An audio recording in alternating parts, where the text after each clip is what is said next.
there is no threat to your sexuality. It's a required procedure to get important information.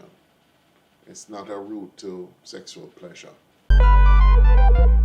A big deterrent for a lot of men is the popular test that we know of, the finger in the anus. Digital test, yes. What would be your advice to men who are deterred by that test? Don't be deterred by it. It's not a big deal.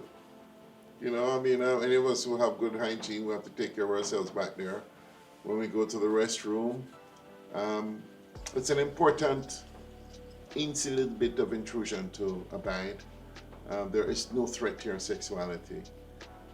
It's a required procedure to get important information. It's not a route to sexual pleasure. So you need to keep that in perspective. So that really may well be an overstated concern. I think grown men with any sense of self would not be too worried about that. It shouldn't be too long to convince those who still have that reservation. If this is such an aggressive form of cancer and there are virtually no symptoms early, why do you think men are hesitating to get tested? Because of that very reason. They have no symptoms. And in medicine, in life, we're usually, trained to believe if you're sick, you should feel some way.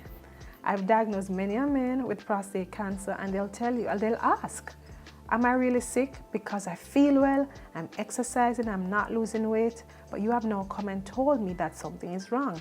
And the truth is, early stage cancer, you have no symptoms. So men sometimes are in denial for that very fact. They hesitate in seeking medical treatment, and even sometimes when they're diagnosed, they are in denial. I think there are other issues. There's issues related to the central role that a man plays in a family unit.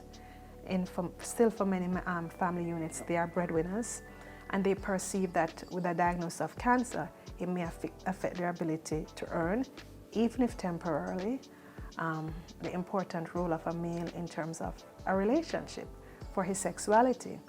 And they think long term down the road, its impact on their erectile function. And yes, we're not gonna lie, the treatment may impact erectile function, but the urologists are also the persons who treat erectile dysfunction. So I can tell you for myself, I'm very aggressive in getting recovery of erectile function during our post-treatment.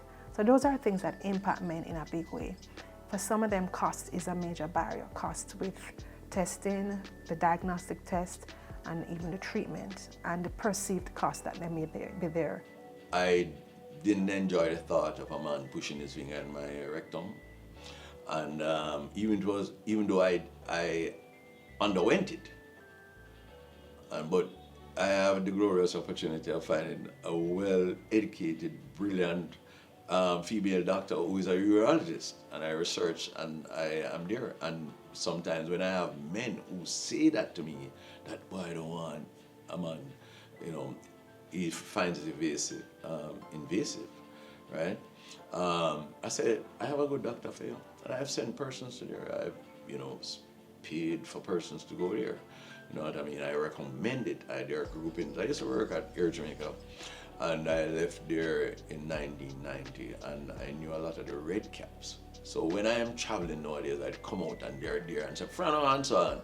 Sometimes I stick them up with the question, anyway, you check your prostate, and I make a recommendation, you know what I mean? Because, they're wonderful people. I've known them for a long time, and I know a lot of them fall into the age category that if you say 1 in 8, and I say 15 of them out there, who is the one? So all 15, you need to go and check your prostate.